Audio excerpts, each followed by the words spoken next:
જોઈએ પ્લે સ્ટોરમાંથી. તે એપને આપણે પહેલાં ડાઉનલોડ કરીએ.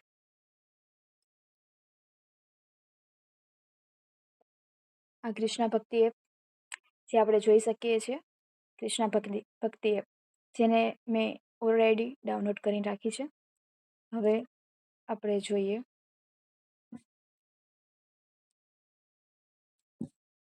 આ એપ છે જેમાં હોમ કે આપણને આમાં અલગ અલગ વિડીયોઝ આપેલા છે જેમને કૃષ્ણ ભક્તિ ઉપર બનાવેલા છે. હવે આપણે ગીતા, જેમાં આપણને ગીતાના દરેક અધ્યાયની માહિતી આપણને આપેલી છે. દરેક અધ્યાય છે 1થી લઈને 18 સુધી, જેમાં દરેક અધ્યાય અને તેની સાથે તેમના નામ પણ આપેલા છે, જેમ કે અર્જુન વિષાદ યોગ ચેપ્ટર 1. તેવી જ રીતે આપણે જોઈએ કે 16મો અધ્યાય આપણે હું પહેલાં રીડિંગ કરતી હતી, તેવી જ રીતે આપણે ચેપ્ટર 1માં જઈએ. ચેપ્ટર 1માં દરેક અધ્યાય અને સાથે નામ પણ બધું જ આપેલું છે. અને એમાં પહેલું જોઈએ તો પહેલા અધ્યાયનો પહેલો શ્લોક, અને તેમાં આપણને તેના મિનિંગ પણ આપેલા છે, ટ્રાન્સલેટ એટલે કે એનું અનુવાદન, અને એનું બધું જ એટલે કે સમજૂતી પણ આપેલી છે. તો ચાલો એને આપણે સાંભળીએ.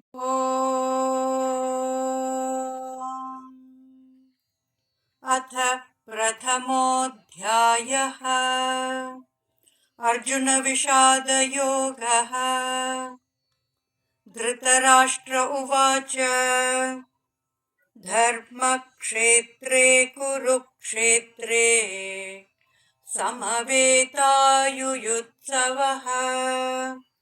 मामका पाण्डवाश्चैव किमकुर्वत संजय। તો આપણે જોયું કે તેને કેવી રીતે બોલીને આપણને સમજાવ્યું કે સંસ્કૃતમાં કેવી રીતે બોલાય છે, અને તેવી જ રીતે નીચે પણ આપણને આપેલું છે સમજૂતી, અનુવાદ વગેરે. અને આપણે હવે જોઈએ કે તેને આપણે સમજ્યા છીએ તો આપણે લખવું હોય તો આમાં આપણે કોઈ બી લખી શકીએ છીએ, કોઈ પણ શબ્દ, અને તેને પછી આપણે સેવ પણ કરીને રાખી શકીએ છીએ જેથી કરીને આપણને યાદ રહે. પછી આપણે ડાઉનલોડ પણ કરી શકીએ છીએ અને આ શેર પણ કોઈને પણ કરી શકીએ છીએ. પછી આપણને જો કદાચ આપણને આ અધ્યાયનો પહેલો શ્લોક બહુ પસંદ છે તો આપણે રાખીને નોટ પર રાખી શકીએ છીએ.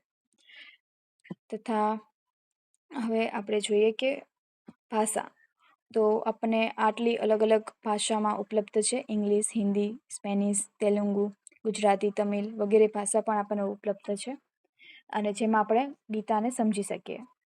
અને આપણે આ ટેબલ આપેલું છે જેના આપણને ખ્યાલ આવે કે કયા અધ્યાયમાં, એટલે કે પહેલા અધ્યાયમાં આવી રીતે શ્લોક છે, પહેલા અધ્યાયમાં એક જ શ્લોક સમજાયો છે, અને અથવા તો બીજા આગળ જોઈએ તો ચોથો અને છઠ્ઠો શ્લોક ભેગો હોય છે, તો તેવી રીતે આપણને દર્શાવ્યું છે. એટલે કે પહેલા અધ્યાયમાં 47 શ્લોક છે, બીજા અધ્યાયમાં આપણે જોઈએ તો 72 શ્લોક છે.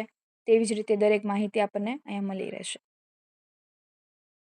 તો આપણે જોઈએ કે આપણને દરેક અધ્યાયની ખૂબ જ સારી રીતે આપણને માહિતી મળી રહે છે. અને આ છે કર્મ ને રીડર, જેમ કે આપણે કોઈ બી શ્લોક બોલીએ છીએ તો આપણે કેટલી ઝડપથી બોલી શકીએ છીએ, અથવા તો કોઈ બી આપણને મોઢે કરવું છે તો કેટલી મિનિટમાં થાય છે, યાદ કરવું છે તો આપણે આ રિસ્ટાર્ટ કરીને આપણે ટાઈમિંગ ઉપરથી આપણને ખ્યાલ આવશે, તો ટાઈમિંગની સુવિધા પણ ઉપલબ્ધ છે. બાકી દરેક છે ડિજિટલ છે બધું જ. તો આના ઉપરથી ખ્યાલ આવશે કે આપણે ગીતામાં ખાસું એવું આપણે કામ કરી શકીએ, સમજી શકીએ આ એપથી. તો આ સાથે આપણે આ એપનો ઉપયોગ વધુને વધુ કરીએ અને બધા લોકોને આનીમાં જાણકારી મળે, અને જેથી દરેક વ્યક્તિ સુધી ગીતા પહોંચી શકે.